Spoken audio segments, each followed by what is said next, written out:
Halo guys, di sini saya dengan Bung Agus Nugroho akan menjelaskan tentang apa healthcare system di Singapura, dan nanti juga kita akan berusaha memberikan sedikit pengetahuan bagaimana Singapura itu menghadapi virus corona yang sedang tren saat ini. Yaitu nanti kita akan membahas sekitar 3 bagian, yakni yang pertama itu sebuah pendahuluan, lalu ada nanti itu healthcare system yang menjadi titik dari desain implementasi kebijakan di Singapura, lalu nanti akan ditambah pula dengan apa itu COVID-19 dan bagaimana Singapura menghadapi ini semua, seperti itu. Seperti yang kita tahu, Singapura itu adalah salah satu negara maju seperti itu, terutama di ASEAN. Di ASEAN sendiri dia menjadi salah satu pelopor tentang healthcare system ini kayak gitu. Bahkan penelitian terdahulu sekitar tahun 2000 di sini kita catat bahwa dia menjadi nomor 6 seperti itu, nomor 6 tapi di dunia.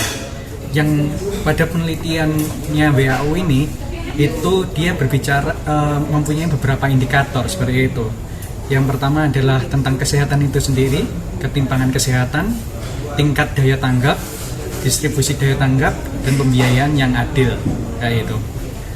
Lalu Singapura ini juga dalam World Economic Forum itu dicatatkan bahwa ekspektasi hidup di dunia itu seseorang warganya itu mencapai sekitar 74,2 tahun, yang artinya ini menjadi rata-rata terbaik di dunia kayak gitu.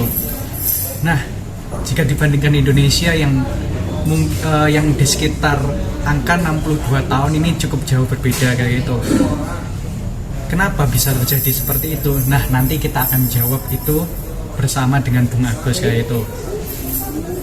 Sebagai pendahuluan juga bahwa di Singapura itu mempunyai sekitar 11.000 tempat tidur rumah sakit kayak itu. Tapi sebelum ke sana juga kita healthcare sini, rumah sakit itu di sana sekitar 80% itu diurus oleh publik atau pemerintah, 20%-nya itu diurus oleh swasta kayak gitu. Nah, pada tahun 2011 Departemen Statistik Singapura itu mencatatkan bahwa ada 8.881 tempat tidur yang berasal dari sektor publik. Sisanya sekitar 2.628 tempat tidur di rumah sakit itu berasal dari penyedia swasta. Serta jumlah dokter yang terdaftar itu sekitar 13.000 hingga saat ini. Dan perawatnya sekitar 15.000 kayak itu. 15.000 yang data yang paling terbaru seperti itu. Nah, kenapa sih nanti setelah beberapa pendahuluan ini akan dilanjutkan oleh Bung Agus, nanti secara kronologi nanti akan dijabarkan apa itu secara histori, nanti ada juga tentang healthcare financingnya si Singapura ini seperti apa, nanti ada skema-skemanya, nanti akan dijelaskan oleh Bung Agus. Oleh karena itu, silakan Bung Agus untuk menjelaskan. Sebelum membahas lebih jauh mengenai healthcare system di Singapura, mari kita lihat historinya, sejarahnya, kenapa Singapura begitu maju dalam hal perawatan kesehatan. Untuk meramalkan dan menghindari masalah di masa depan, pemerintah Singapura mempromosikan rencana kesehatan nasional pada tahun 1993. Jadi rencana ini merinci rencana infrastruktur untuk 20 tahun ke depan. Bisa kita lihat bahwa pemerintah Singapura telah menjadi pemerintahan yang visioner ke depan dalam hal perawatan kesehatan. Pada tahun 1985, bersamaan dengan ini, pemerintah meluncurkan gagasan tentang Medisave. Untuk tahu apa itu Medisave, akan kita bahas di slide selanjutnya. Kemudian pada tahun tersebut juga pemerintah Singapura merestrukturisasi rumah sakit sektor publik untuk mulai menggabungkan disiplin bisnis dan keuangan ke dalam layanan perawatan kesehatan dengan tujuan memberikan kualitas pelayanan yang lebih tinggi dan tujuan memberi pembiayaan secara efisien. Pengeluaran dan perawatan kesehatan nasional dipertahankan pada tingkat 3% dari PDB selama periode 1980-an hingga 1990-an. Istilah dolar terus meningkat setiap tahun dari tahun 1967 hingga 1995. Selanjutnya pada tahun 2002, pemerintah mengumumkan rencana Older Shield untuk membantu para orang tua dan orang cacat parah khususnya. Jadi pemerintah Singapura ini telah menganggarkan 3% pada tahun 1990 dan berdasarkan artikel terbaru ini pemerintah Singapura telah menganggarkan 4% dari PDB-nya. Lanjut ke slide berikutnya. Kita akan masuk ke bagian healthcare system di negara Singapura. Healthcare system merupakan sebuah sistem perawatan kesehatan yang dilakukan di berbagai negara. Untuk negara Singapura sendiri, mereka mempunyai filosofi terkait healthcare system ini. Apa itu filosofinya? Yang pertama, negara ini bertujuan untuk membangun populasi yang sehat dan perawatan kesehatan preventif dan untuk mendorong gaya hidup sehat. Yang kedua, Singapura juga menekankan tanggung jawab pribadi terhadap hidup sehat melalui 3M, MediSafe, MediShield, dan Medifund. Yang ketiga, pemerintah harus menekankan biaya perawatan kesehatan dengan mengendalikan sistem pasokan dari layanan perawatan kesehatan dan memberikan subsidi besar di lembaga-lembaga perawatan kesehatan masyarakat. Sumber ini kami ambil dari Yubai, Chaoransi, Xiaoteng Li, and VV Liu tahun 2012 mengenai healthcare system in Singapura. Yang pertama, negara ini bertujuan membangun populasi yang sehat. Jadi visioner pemerintah Malaysia memang untuk membangun negara dengan populasi yang sehat. Di Singapura sendiri kan negaranya termasuk juga kepulauan, berdekatan dengan Indonesia dan mempunyai lalu lintas mobilitas orang yang tinggi. Jadi mereka bertujuan membangun populasi yang sehat di bidang kesehatan. Kemudian ada juga yang kedua itu melalui 3M, yaitu MediSafe, MediShield, dan Medifund. Yang ketiga,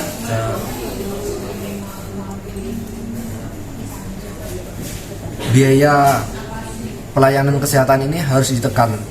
Salah satunya dari telah dijelaskan di introduksi tadi sama Bung Ega, bahwa pemerintah Singapura menggandeng swasta untuk pelayanan kesehatan ini.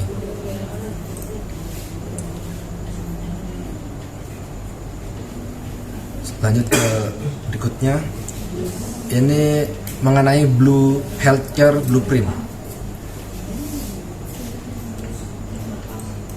The Blueprint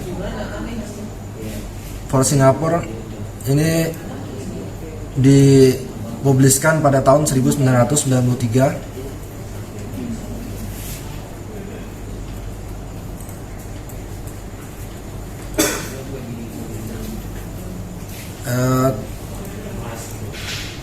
Yang isinya ada 5. Yang pertama itu menjadi bangsa yang sehat dan dengan mempromosikan kesehatan dengan baik. Yang kedua, mempromosikan tanggung jawab individu untuk kesehatan seseorang dan menghindari ketergantungan yang berlebihan pada kesejahteraan negara atau asuransi kesehatan pihak ketiga. Yang ketiga, memastikan layanan medis dasar yang baik dan terjangkau untuk semua warga Singapura. Yang keempat, libatkan kompetisi dan kekuatan pasar untuk meningkatkan layanan dan meningkatkan efisiensi.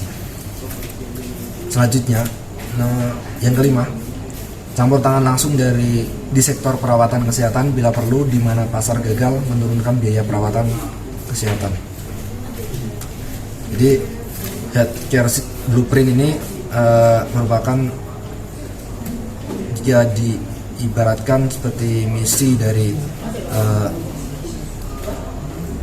3 filosofi di atas tadi.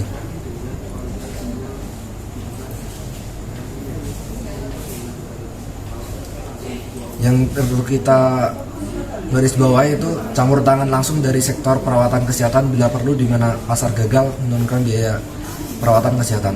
Jadi pemerintah Singapura ini sangat serius mengenai healthcare di negaranya. Ini terlihat dari 80% rumah sakit di Singapura ini berada di tangan publik atau pemerintah. Jadi pemerintah sangat care terhadap masyarakatnya, sehingga menjadi bangsa yang sehat.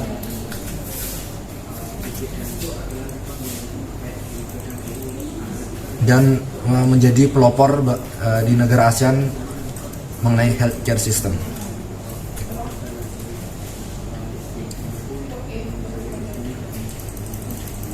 Di filosofi kesehatan di Singapura tadi, kita sempat membahas mengenai MediSafe, MediFund, serta MediShield. Lantas apa itu MediSafe atau serba Medi ini? Kita akan membahasnya satu persatu. MediSafe adalah skema tabungan medis nasional untuk membantu individu menghemat sebagian uang mereka, baik untuk pengeluaran medis pribadi atau tagihan rawat inap anggota keluarga dekat mereka.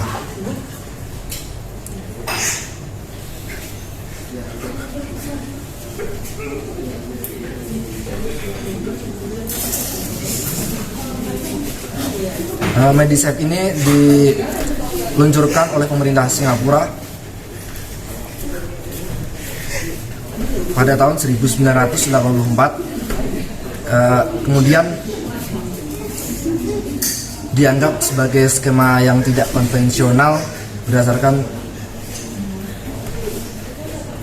simpanan wajib.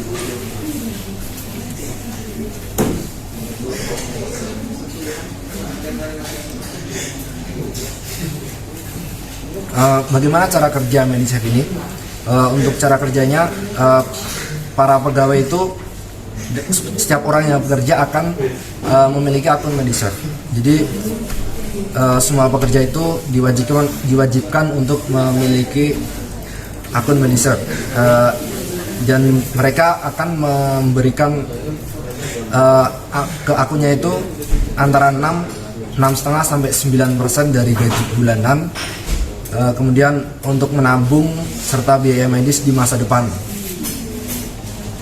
Kemudian lanjut ke MediShield.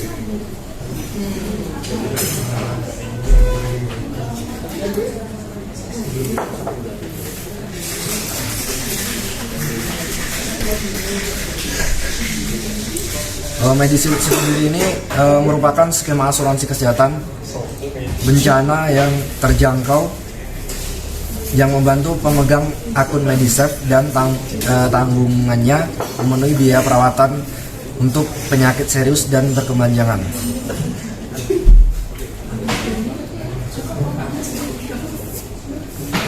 Jadi MediShield ini menurut artikel yang kami baca, ini diluncurkan pada tahun 1990 dan pada tahun 2015 telah berganti nama menjadi MediShield Life. Jadi MediShield ini semacam asuransi kesehatan untuk warga Singapura dalam menggunakan MediSafe. Medishield ini akan memberikan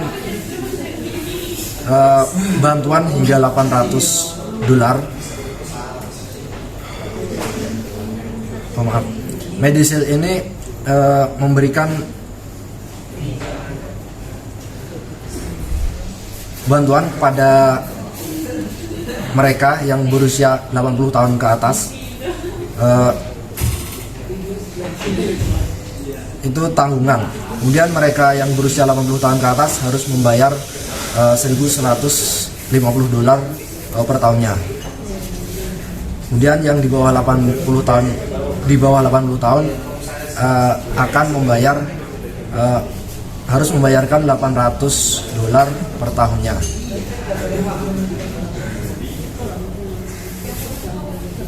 Jadi untuk biaya rumah sakit akan ditanggung Medishield ini sebesar tadi $800 untuk yang di bawah 80 tahun. Kemudian yang di atas 80 tahun akan mendapatkan $1.150 per tahunnya.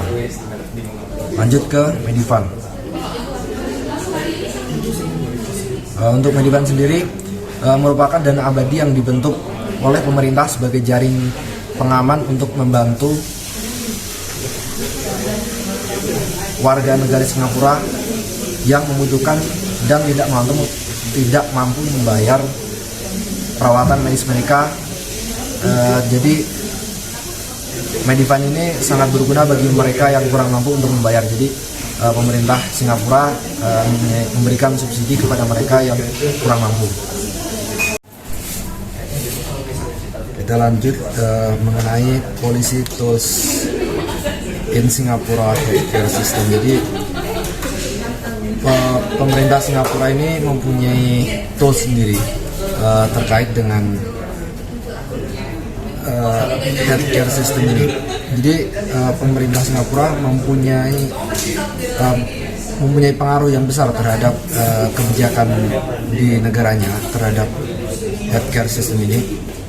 Ada 4 yang dipengaruhi oleh tools apa saja yang dipengaruhi oleh pemerintah Singapura. Yang pertama itu mengenai organisasi. Jadi organisasi di kesehatan di Singapura ini didominasi pemerintah. Jadi dalam pengelolaannya ini pemerintah sangat mendominasi dan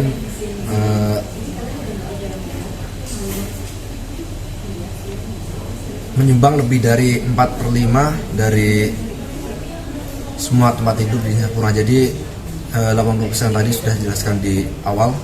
Untuk kemudian di Singapura sendiri terbangun juga competition among hospital. Jadi sesama rumah sakit antara publik dan swasta ini dituntut untuk saling berkompetisi. Kemudian dari sisi fiskalnya ada subsidi to public hospital. Jadi pemerintah Singapura memberikan subsidi kepada rumah sakit umum. Kalau di sini rumah sakit umum daerah atau ini yang di situ milik publik itu diberikan subsidi oleh pemerintah Singapura. Ada juga program yang setelah saya paparkan di atas, yaitu Medishield, Medifund, serta Medishield. Itu kemudian ada juga out of pocket. Jadi out of pocket ini dikenal di sana itu OOP singkatannya.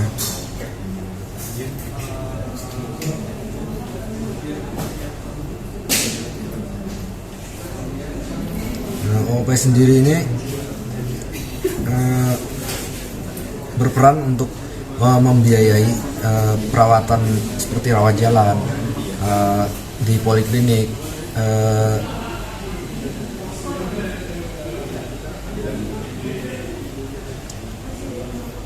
namun OP sendiri ini mempunyai dampak buruk terhadap rumah sakit, yaitu harga yang lebih rendah dari poliklinik di rumah sakit pemerintah. Kemudian di bidang regulatory tools itu ada close monitoring of all significant aspect of provider's operation. Jadi bisa kita kasih contoh yaitu Medishield itu hanya mencakup perawat inap di bangsal rumah sakit dasar. Jadi Medishield ini hanya diperuntukkan untuk di bangsal kelas dasar, kelas bangsal. Jadi menjadi titik nol untuk bangsal, menjadi nol untuk bangsal kelas A tertinggi, yaitu yang paling nyaman. Demikian pula akses ke perawatan lanjutan tersier atau tes diagnostik dijatah dengan waktu tunggu jika perawatan akan diganti oleh Mediserve atau Medishield. Jadi di bidang regulatori seperti itu. Untuk information tool, di bidang information itu pemerintah Singapura memanfaatkan teknologi informasi modern yang tersedia untuk manajemen rumah sakit. Pemerintah mendorong klaster rumah sakit untuk menjelaskan proses keuangan, klinis, administrasi, dan diagnostik mereka melalui sistem informasi yang terintegrasi.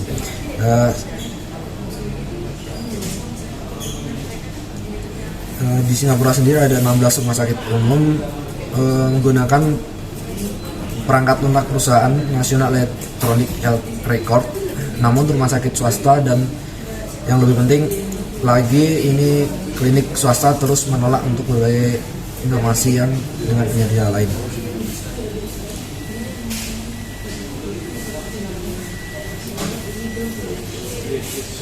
Berdasarkan artikel yang kami baca, ini sejak tahun 2003 rumah sakit umum diwajibkan untuk mempublikasikan tagihan rata-rata mereka yang mencakup biaya untuk kamar, perawatan, operasi, tes laboratorium, dan lain-lain. Jadi mengenai informasi ini sangat dituntut untuk terbuka masing-masing rumah sakit itu. Mungkin itu dari saya mengenai healthcare system di Singapura. Untuk selanjutnya kita persilakan untuk Bung Ega presentasikan masalah tentang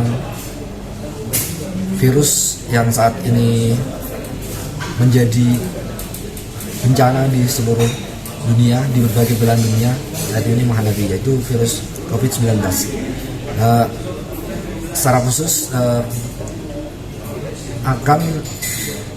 Bung Ega akan membahas bagaimana pemerintah Singapura menyikapi terkait virus COVID-19 ini. Oke, terima kasih atas penjelasannya Bung Agus tentang medi-medi tadi, seperti itu. Oke, setelah ini saya akan membahas tentang apa itu COVID-19 atau yang sedang kita bicarakan ini adalah Corona yang sedang booming seperti itu, dan bagaimana Singapura ini fight within COVID-19 kayak itu.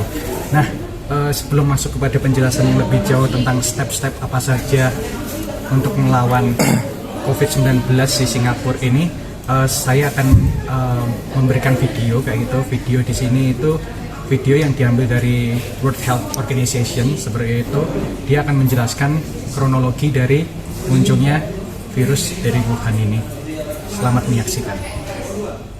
In December 2019, there was a cluster of pneumonia cases in China.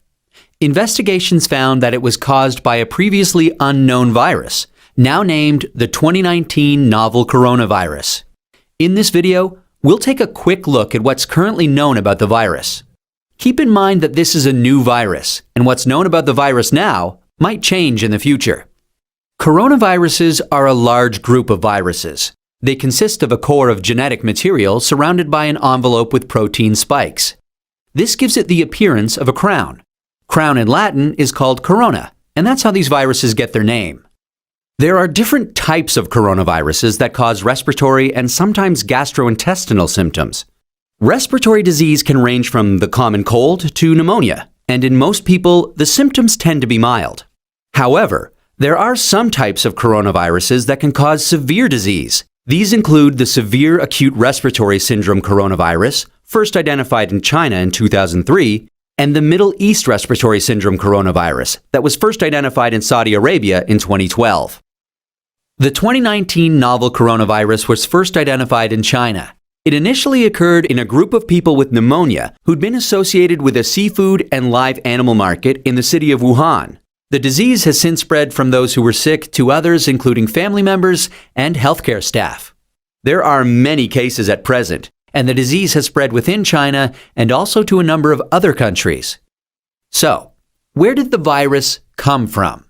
It's known that coronaviruses circulate in a range of animals. Sometimes these viruses can make the jump from animals to humans.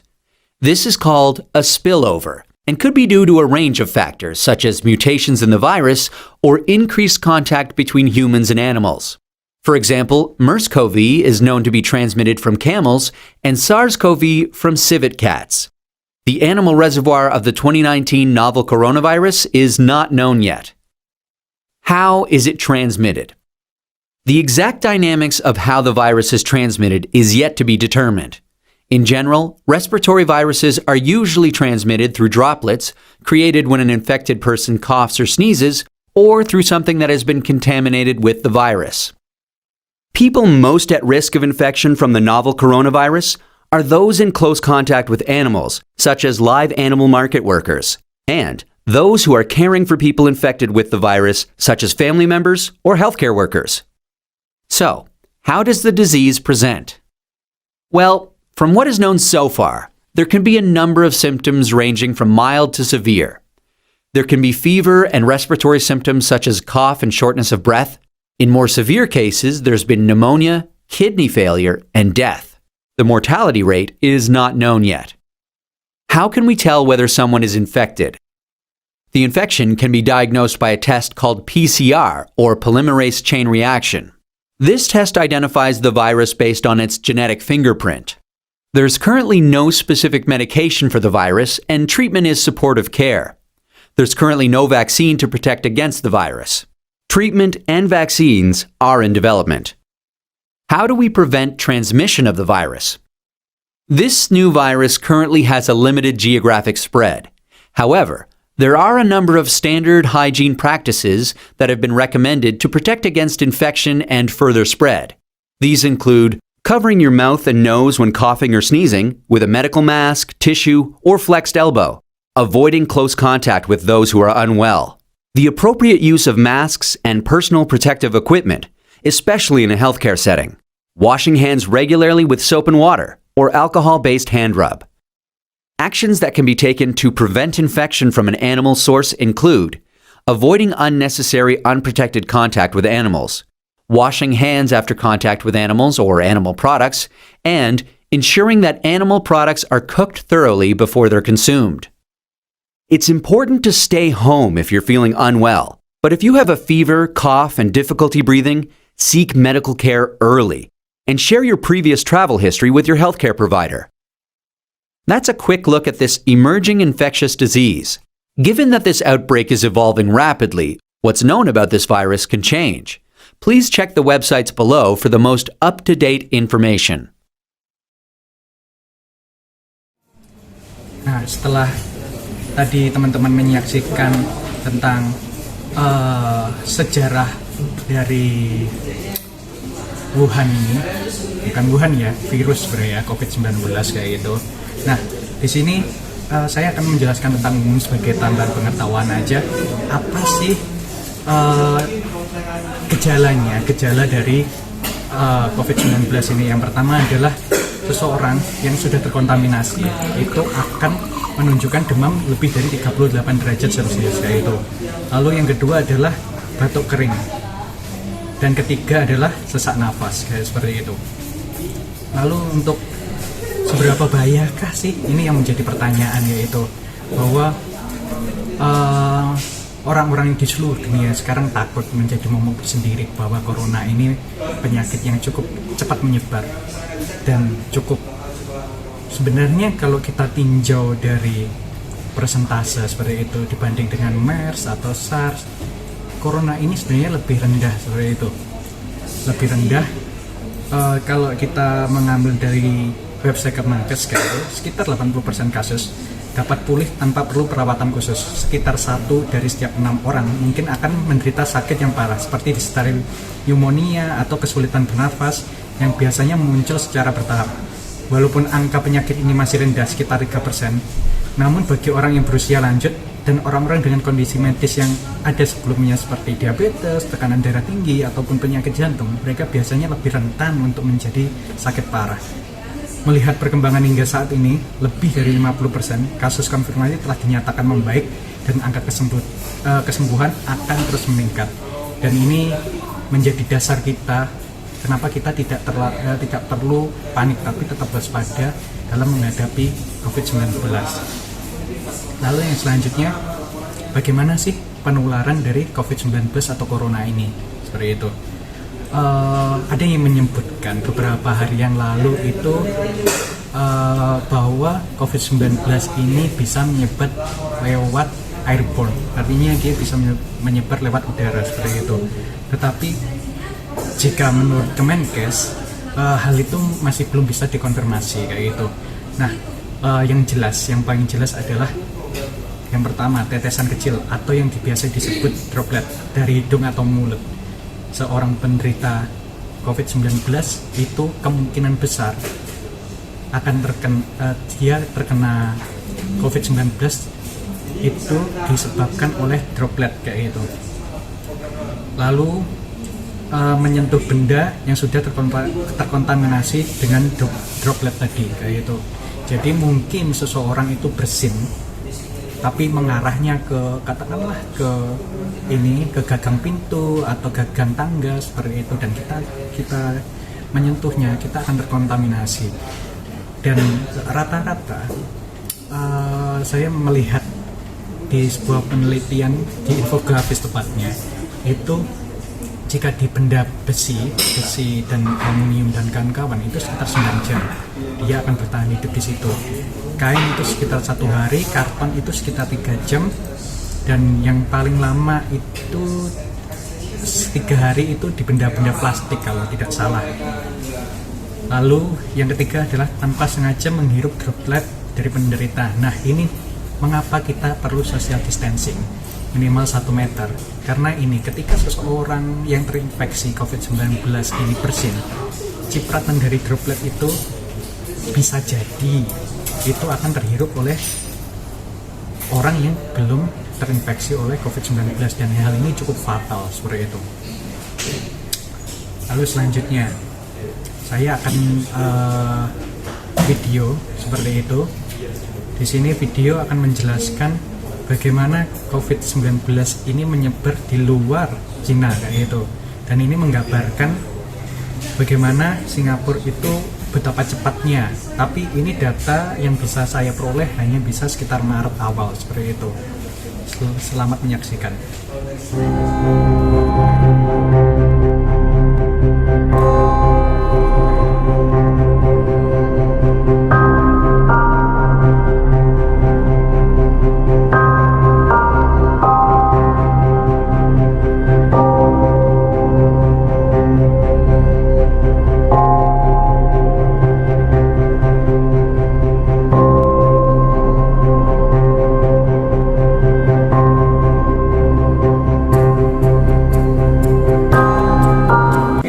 Sudah diperlihatkan grafik yang saling balapan seperti itu tentang konfirmasi kasus yang ada di luar Cina. Memang hingga saat ini Singapura sudah mengalami masa anti klimaks, sudah menurun seperti itu. Berbeda dengan Italia yang sekarang sudah sangat cukup tinggi, dan Iran. Nah, pertanyaan selanjutnya, kenapa sih Singapura itu cukup rentan?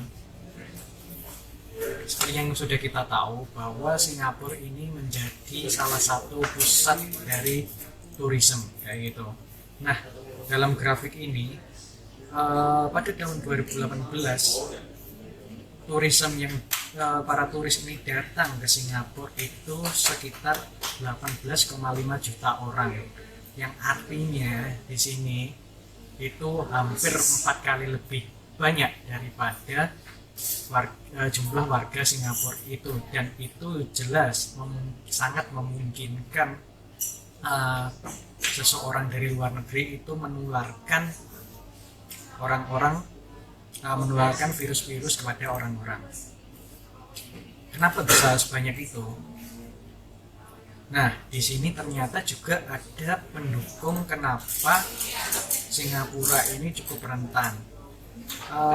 Diambil dari Airport Council International, itu Singapura itu menjadi nomor 7 sebagai bandara tersibuk, yang kita sebut sebagai Singapore Changi Airport, yang mungkin teman-teman sebagian pernah ke sana, yaitu di sana itu tercatat hampir 65 juta orang itu setiap tahunnya datang dan pergi melalui bandara tersebut. Yaitu bandara tersebut itu menjadi pusat dari transit beberapa dari belahan dunia, yaitu bisa kita lihat di grafik di gambar itu dari Australia, dari Indonesia, dari Afrika, dari Amerika, bahkan dari benua Eropa seperti itu. Nah, tidak hanya dalam jalur jalur udara, tetapi juga jalur laut seperti itu. Dalam jalur laut itu setiap tahunnya itu yang datang dan pergi itu sekitar 1.800.000 orang, yang ini cukup besar juga.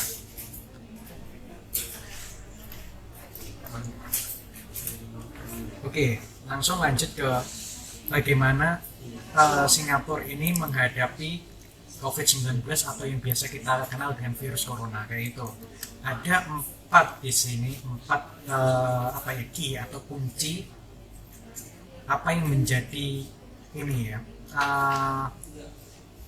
dasar dari pemerintah bertindak. Yang pertama adalah quick action, lalu yang kedua adalah extensive testing, lalu yang ketiga relentless tracking, lalu yang keempat adalah trusted government in times of crisis.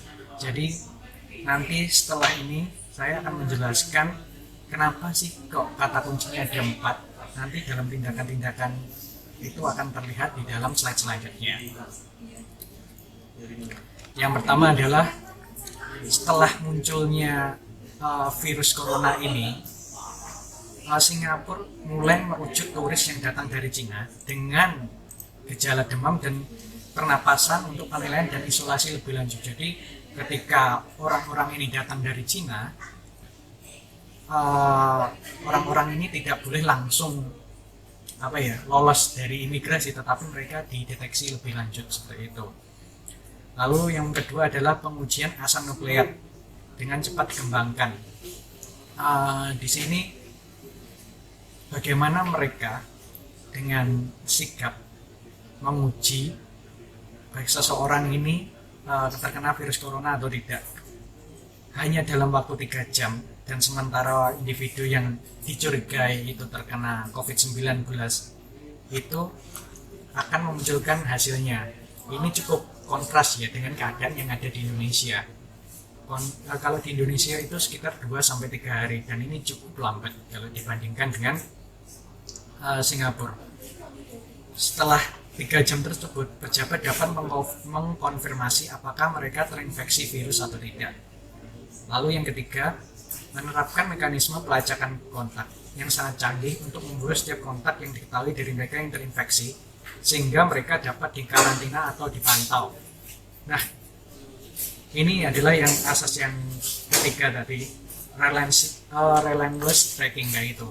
Jadi seseorang suspek ini dia berkontak dengan siapa saja. Nah, itu di tracking hingga titik darah penghabisan kayak itu, sehingga penyebarannya itu bisa segera dihentikan sampai dengan akar-akarnya dan tidak terjadi korban yang lebih masif kayak itu.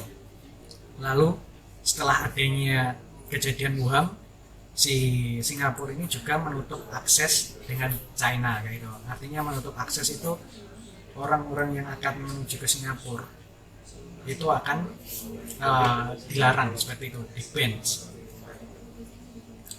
Lalu yang kelima, mendistribusikan masker ke lebih dari 1 juta rumah tangga. Dan telah memulai grup WhatsApp yang dikelola pemerintah yang menyediakan pembaruan harian kepada pelanggan tentang jumlah yang terinfeksi. Yang keenam, menggunakan asrama universitas untuk memberikan ruang bagi pasien yang dikarantina, yang kalau di Indonesia itu mungkin Wisma Atlet disulap jadi tempat karantina kayak gitu. Lalu yang ketujuh adalah ada juga pembatasan ketat pada apa yang dikatakan di domain publik tentang virus corona. Artinya di sini domain publik itu mencegah netizen ini nakal, kayak itu oknum-oknum yang mungkin ingin membuat chaos itu segera ditindak oleh pemerintah kayak gitu. Karena dalam kasus ini itu cukup rentan untuk terjadi konflik yang membuat malah tidak efektif dalam penanganan corona ini. Lalu pengambilan keputusan yang terpusat. Hal ini cukup wajar ya, mengingat bahwa Singapura itu hanya sebesar Surabaya kalau nggak salah. Itu sekitar 700 km persegi. Yang artinya pengambilan terpusat ini cukup penting agar tidak terjadi miskomunikasi atau miskoordinasi seperti yang terjadi di Indonesia. Di Indonesia ini kita bisa lihat kasus-kasus yang tentang Malang yang dia memutuskan seenaknya di lockdown, padahal itu tidak ada instruksi dari pemerintah pusat, ataupun pembatasan pembatasan transportasi publik yang ada di Jakarta. Nah, tapi ini akhirnya sudah diatasi oleh pemerintah pusat agar semua jajaran instansi di daerah itu bisa bisa terkoordinasi dengan baik. Lalu apa sih langkah selanjutnya yang akan dipromosikan oleh pemerintah Singapura, yaitu the new normal. Artinya begini, the new normal itu bagaimana mengubah perilaku kehidupan warga Singapura agar bisa menjadi lebih higienis dan lebih sehat daripada sebelumnya. Lalu dia juga akan menerapkan bukan menerapkan sih, tetapi membudayakan tentang social distancing. Dan yang ketiga itu juga bagaimana budaya bersih-bersih yang ada di ruang-ruang publik kayak gitu. Mereka akan, yang mungkin kalau kita melihat Singapura itu salah satu kota terbersih, di sini akan menjadi lebih bersih lagi dan lebih higienis lagi. Jadi warganya itu di masa yang akan datang itu tidak akan gampang terkena virus-virus yang berkembang seperti itu. Nah, selanjutnya di sini saya akan memberikan sebuah video kayak itu, yang ini di video oleh seseorang vlogger yang dia memperlihatkan bagaimana sih penanganan pemerintah Singapura ini tentang corona kayak itu. Nah, di sini dia juga bertujuan untuk orang-orang agar tidak panik seperti itu. Oke, silahkan melihat videonya.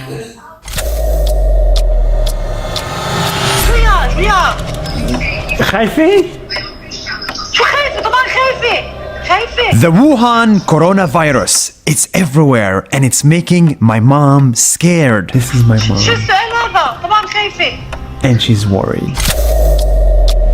40,000 people infected, 1,000 people dead. And in Singapore, where I live, 40 people have been infected, one right next to my house. This video is for my parents and probably for your parents, because for the first time ever, I want to show you how Singapore is fighting coronavirus and why my mom should not worry. This is a small country in Asia and it has a high risk of coronavirus, so this is what they did. They immediately closed the country to the virus. By land, anyone with a fever doesn't get through. By air, anyone with a fever doesn't get through. By sea, anyone with a fever doesn't couldn't get through. So they made it very, very hard for the coronavirus to travel to this country.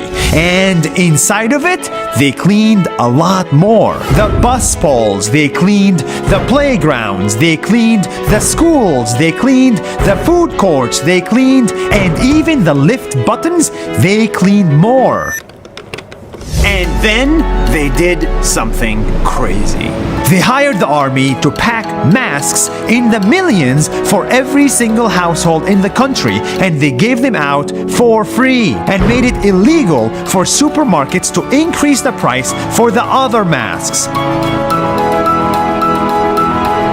And if, after all of this, someone got the virus, it's game on. They are sent to the hospital in a matter of hours, and everyone that contacted this person is immediately checked to make sure they didn't get the virus. And if the current data is right, this person has a 98% chance of recovery. Don't just look at the infections, look at the people who healed from it, like this person. Corona, at the end of the day, can be healed. And you didn't hear it from me, you heard it from health officials. We are a team of healthcare staff looking after patients at the front line, and together we believe we will get through this. Despite the panic, the coronavirus is an amazing opportunity to see acts of kindness from good people who volunteered their time to the infinite amounts of health workers who are working non-stop to fight it. We don't know what we don't know. There is a chance this can get even bigger and worse. But you know what's more contagious than corona? Panic. And panic is the last thing we need. Right now, everyone is fighting corona. The airport worker, health official, school teacher, and all the other countries in the world. When we all get together fighting one cause, I am sure this virus can be defeated.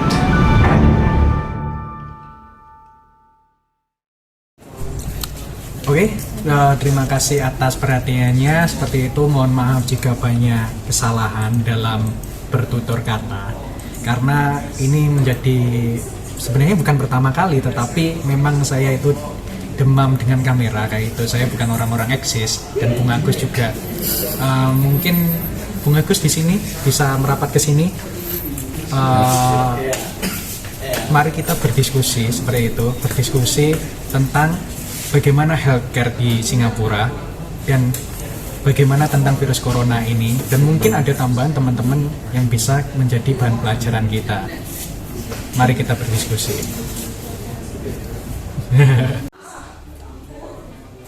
Hai guys. Wait, aduh. 63 nih kalau. Wait, ya. Yang pertama adalah di sini saya dan Bung Agus itu mendapatkan informasi bahwa sebagai pengamat tadi Bu Mega telah memberikan pengarahan,